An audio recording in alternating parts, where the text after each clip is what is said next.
जी हाँ दोस्तों, popular TV serial ये रिश्ता क्या कहलाता है का ट्रैक अब बहुत ही धमाकेदार होने वाला है। अपकमिंग ट्रैक में दिखाया जाता है कि चुपके से मायरा ने बदली गीतांजलि के लिखवाए हुए कार्ड, जिसे पढ़कर अरमान हुआ इमोशनल। गीतांजलि हर कदम पर अभीरा को नीचा दिखाती है और बार बार गीतांजलि अभीरा को ये एहसास दिलाती है कि अब अरमान उसका हो चुका है और गीतांजलि ही उसकी पत्नी है। लेकिन दोस्तों, यहीं पर कहानी में बड़ा ट्विस्ट आता है जब मायरा अपनी मम्मी पापा को मिलाने के लिए अपनी अगली चाल चलती है और वो देख लेती है कि किस तरह से गीतांजलि बार बार अभीरा को महसूस करा रही है कि अब अरमान उसका है। और तब मायरा ये सोचती है कि अगर मेरे मम्मी पापा को दोनों को साथ लाना है तो मुझे ही कुछ करना पड़ेगा और तभी हमारी बिल्ली फैमिली कंप्लीट हो पाएगी।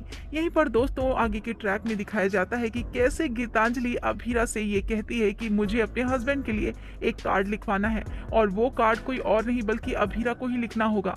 गीतांजलि अभीरा से कार्ड में अरमान के लिए ऐसी ऐसी बातें लिखवाती है जिससे अभीरा का दर्द और भी ज्यादा बढ़ जाता है। लेकिन इसके बाद भी अभीरा गीतांजलि के बोले हुए हर शब्द को उस कार्ड पर लिख देती है और मायरा ये सारी बातें नोटिस कर रही होती है।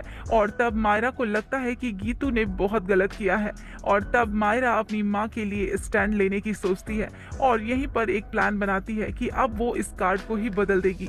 दोस्तों यहीं आगे के ट्रैक में दिखाया जाता है कि मायरा अपनी माँ अभीरा के दर्द को अच्छे से समझ जाती है और अब गीतांजलि का पूरा खेल पलट कर रख देगी। और अब मायरा अभीरा से कहती है कि जैसे आपने गीतू आंटी के लिए कार्ड बनाए हैं ना, वैसे ही कार्ड आप मेरे लिए लिखोगी। मैं जो कुछ भी कहूंगी आपको वही लिखना होगा। और तब मायरा अपने हिसाब से अभीरा से अपने लिए कार्ड तैयार करवाती है जिसमें अभीरा लिखती है कि मैं तुमसे बहुत प्यार करती हूँ और मैं तुम्हारी सारी गलतियों को माफ करके तुम्हारे साथ एक हैप्पी फैमिली की तरह रहना चाहती हूँ।